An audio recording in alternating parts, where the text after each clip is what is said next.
Yeah, this. Okay, this video from the one and only Vex. And his whole premise is, or his question at the core of this, is whether or not DLSS is ruining games. And I've said this a few times. I'm worried that DLSS is, like, as it becomes the new normal, it will encourage studios to not prioritize performance refinements and optimizations because they can just rely Norman on that. Donated £5 through Super Chat. Thank you, my also, friend. I know your predilection towards microtransactions, but I like being dressed as Sauron, riding a lion, wielding green and blue lightsabers.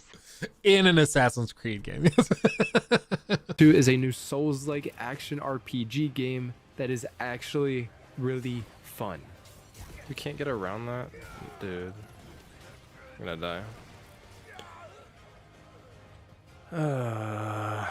Well, if you could call Souls-like games fun. But sadly, it is the latest game to fall victim to this ever-growing trend. The recommended system requirements look like this: an RTX 2060 and an RX 5700, which doesn't sound like it's all that demanding until you see how you actually have to play the game. So basically, the game defaults to extremely aggressive. God damn it. Defaulting to performance DLSS, where it's rendering at what is performance? It's like 50% resolution or 60% the total resolution, then it upscales the rest. It's like, it's bad. It's a lot. It's a lot. And this is something that every new game is doing. You boot it up for the first time and all of the default settings are cramming, whether it's DLSS or FSR2, like they cram all of this stuff in here. And also, like, it's just frustrating because it allows for these devs to make games that look pretty good, but they are rendering at resolutions that were considered lackluster for the PS4 and Xbox One generation. And they're doing it to what? Achieve like slightly quarter resolution ray traced ambient occlusion and like occasional shadows and stuff. Like Jedi Survivor did all of that to be able to get like ray traced. It wasn't even full reflections. It was like shadow casting and some ambient light and like global illumination stuff. I would much rather everything just be baked in and rasterized and be able to play at a locked 60 for Jedi Survivor on console than get whatever garbage this is. But this is something that happens all too often now, and I think that this is a very valid concern. Upscaling. Daniel Owen did a really good coverage of this when the game launched, and he put it in RTX 2060 to see how it performed. You basically needed upscaling to get a playable frame rate. That is an extremely stuttery experience. It should be ideally you should get a flat line. And this is supposed to be the recommended settings for the game. Then, if you remember when the RTX 4060 launched on June 29th, just a few days before, reviewers were able to actually show the 4060 playing Cyberpunk. NVIDIA specifically asked reviewers to use DLSS, an upscaler, and to use frame generation. They had to use these... Which, to be fair, the generational, like the frame generation stuff, is insane. It's like actual magic. It's ridiculous. It will basically just straight up like double your frames. It's insane. And I know I'm like a DLSS stan. I cannot stand FSR2. It looks like absolute hot dog water compared to DLSS, but that's just me. To get performance that we actually want to see out of an RTX 4060. Look, I know it sounds super shilly. I mean, if it wasn't for frame gen and DLSS 3, this would be hard. And I'm well aware that you guys right now are like, NVIDIA paid him. So it kind of feels like we're cheated. We're using technologies to bypass, say, optimization or the actual performance of a graphics card just to say that we get specific frame numbers. The Last of Us Part 1 is another example. When that game launched on PC, it had huge VRAM problems. Obviously, a lot of it has been patched over time, but it still has issues to this day. And one way to get around those VRAM problems was to use an upscaler like FSR or DLSS in order to lower the VRAM usage in the game by rendering it at a lower resolution. These are just 3 examples of games that have this issue on PC, and there's plenty more examples you can find if you just want to dig a little bit deeper. This is the issue of using upscalers or other ways to bypass, say, game optimizations or to bypass the performance of a graphics card in order to get playable frame rate. And this is a Yeah, and my understanding is that it's really easy to put this in, like to add in FSR2 and DLSS. Like it's just something inside the firmware for the graphics cards, and so it's just kind of like a checkbox in most engines. Sirius also, thank you for becoming a member, my friend. That's tremendous. Thank you. And Alex, I think I shouted out your membership as well, but thank you. Either way, both of you, welcome. And yes, Rocky, I see you, baby. Rocky, I see you. But I think like because it's an easy, quick like patch job, you can just enable DLSS or FSR2. And it's like, okay, we could only get the game running at like 45 frames if you render it natively. But we're going to add all of this stuff in. And yeah, it'll look worse, but we can at least say that it performs at 60. Like, really? Really? trend that we're going down at this moment. This is a completely different story than when upscalers were actually introduced. If you remember when DLSS or DLSS 2 came out in, I think, 2020, yes, you can breathe performance into an older graphics card. Say here I have an RX 5700 XT, which came out 4 years ago. You can use upscalers to extend the performance of these cards. Yes, upscalers are awesome to dig more performance out of a product that is already there. It can also give you the ability to up the resolution of your monitor. Say you were at 1080p and you wanted to upgrade to 1440p. Say you don't have the money to get a whole new graphics card that could run 1440p. Breathing new life. Yeah, I think like nobody's gonna deny that DLSS and FSR2 and those technologies are amazing. It's truly incredible what they can do, but it's a crutch. Or it can very easily become a crutch for developers that are being pushed, that are being encouraged to rush a game out. It's a thing. It's a thing, and you see it all the time because you get these new games that have it enabled by default. If you try to turn it off to render natively, you're going to see some performance absolutely tank. Like I was playing a game recently.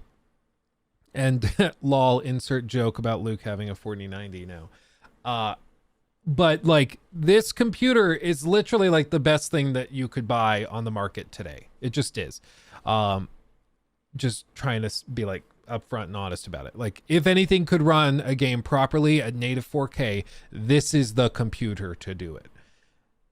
And this game like defaulted to all of the crazy upscaling stuff. And I booted it up and I was like, I'm going to see what this thing can do just natively. And this, like, it could barely get the game running above 35 to 40 frames. Like, maxed out. It was ridiculous. And it wasn't like the overdrive ray tracing that Cyberpunk has. You know, that I kind of understand with game, like it really chugging. I get that. But for, like, a mainstream title to barely be able to run at native resolution on a $5,000 computer is just insane. It's just ridiculous. Into older graphics cards and being able to up the resolution of your monitor are just great use cases for upscaling. But it seems like nowadays the use cases have changed. Oh, kitty cat. It's possible that many game developers have been relying on upscaling to either bypass game optimization or to get playable frame rates on, you know, decent tiers of hardware. Remnant 2 is basically the latest example of that, and that's why we're going to be focusing on this game. The devs themselves, we have slight confirmation, said that we've heard from a few folks about the game's overall performance. We're definitely going to roll out performance updates after the game's launch. That's another problem with games right now. For the sake of transparency, we designed the game with upscaling in mind. They intend for you to use upscaling. It's not a feature, it is core to the game. So if you leave the upscaling settings as they are, and when they boot you into the game, it defaults your upscaler to performance, which means it's rendering the game at half the internal resolution. So say you're at 1080p, you're only rendering it, at 640p. Dude. It's ridiculous. It just is. Like, again, DLSS is amazing, but hearing devs say that they're designing this with upscaling in mind, that's part of the problem. Is like you're gonna get games. Like maybe one day DLSS is honestly so good, and these upscaling techs are so good that you straight up can't tell. Maybe it is at that point where you can render games at like 540p and upscale it all the way to 4K or 8K or whatever, and it just works, and it's straight up magic. I don't even know how that's possible at 540p, but let's just say that somehow they were able to do it. At that point, okay, like I would prefer if we got to the point that rendering at 540p, we are getting like overdrive, full global illumination, path tracing in every single game. That would make sense to me. But like when we did the overdrive test in Cyberpunk 2077, we had to use DLSS, and we had to render it at like 720p or whatever it was, or 640p or something, and then upscale it up to like 1440p or 4K. And so the ray tracing was amazing, the lighting was incredible, but it was at the cost of everything looking a little blurry and distorted. So like it's all just a tit for tat, a trade. And so often these games are like requiring you render it at 540p and then upscale it up to 1080 or to 1440, whatever. And I would expect there to be like a reason or like again, a quid pro quo. If you're going to force the game to render this low just to get playable frame rates, I would expect it to look stunning. I would expect it to run at 120 FPS or something. But instead, it's like, no, it runs at like a standard, pretty basic level, and it looks okay.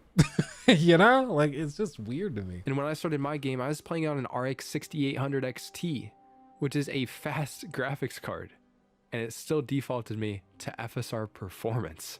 But many of you might be thinking, what's actually wrong with using upscalers as a core feature? I mean, it's good technology. It increases the performance of your graphics card. Because it can look like ass. Problem? It can look like donkey when ass. you use upscaling, in almost every case, and I can only kind of excuse DLSS for this, some games have amazing implementations of FSR and XeSS. It isn't always the case, and a lot of times... Notice how he skips over FSR because FSR sucks ass. FSR, I don't know what it is. It's just nowhere near as good. DLSS, like DLSS with frame generation, honestly, when I was playing like Cyberpunk, I think with DLSS set to balanced and with frame generation on, it added like 80 frames a second, and I couldn't tell. It was that good. It was that good. So it's just one of those things. Like FSR, for whatever reason, is just not very good at it. You end up with things that don't look all that good. Now, DLSS, like I said, is kind of an exception. DLSS almost always looks amazing. The other problem with using upscalers is at 1080p, that problem compounds. When you have a lower native resolution you want to output the game to, there's less pixels for the upscalers to work with. So you end up with a worse image overall. So if you're playing at 1080p and you still need to upscale in the game, it looks significantly worse in the grand scheme of things. Where did this all go wrong? I think there's basically two avenues of why games have been trending in this way, and you guys can feel free to say in the comments if you have any other ideas. For one, new techniques of rendering games and upping the visual quality of games is just outpacing at the rate that GPU or graphics card power is increasing generation on generation. Proof for this. I mean, maybe, but like some games I think can absolutely do this, and some games are graphically that much crazier than like what hardware can keep up with. But other games like Remnant, I like Remnant. I played it. We did the like early access checkout, look at it thing that we did. I thought it was really good, but I don't consider it to be like graphically one of the top games of the year. I think like the graphics are serviceable and get the job done. But I wouldn't say that it like stands out to me as truly shocking or amazing in any which way, in my humble opinion. The claim that do devs care, I mean, maybe to me it's more just like being rushed out. I've heard mixed things and mixed numbers. Some people say like you can spend 6 months to a year just polishing a AAA game. Like apparently Tears of the Kingdom was done like a year before it launched, and they just spent a year polishing.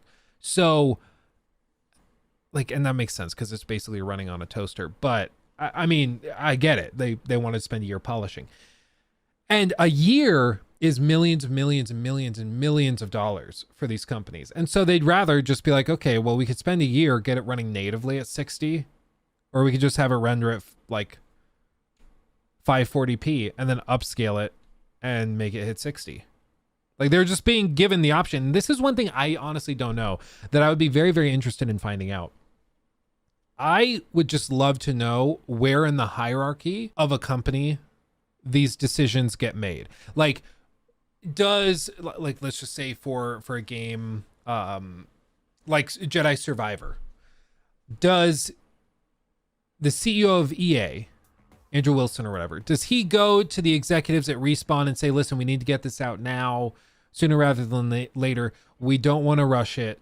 And any more time we take on it is just going to decrease the profits. Like, why would the devs care? Why wouldn't they just say, too bad, we need another 6 months. Too bad, we need another year to polish. To me, it makes me think maybe the executives within the studios that actually get to make these decisions and decide, yeah, okay, we'll just get the game out now because we can implement these other techniques to get performance where we need it to be, like upscaling and blah, blah, blah. Makes me think that maybe those executives, the studio heads, they get bonused out based on profitability of the projects, based on saving money in the budget, getting the product out on time. Because why else would these studios consistently be doing this? To me, it just seems like there's some sort of, again, quid pro quo where somebody gets a little kickback for getting the game out quickly, even if it doesn't run as well as it should. Because the executives, I mean, let's be honest, somebody like Jim Ryan, I don't think understands FSR2. Like, he has no idea. He's just like, can you get the game out fast enough that we can turn a profit and it runs well enough that people won't complain too much?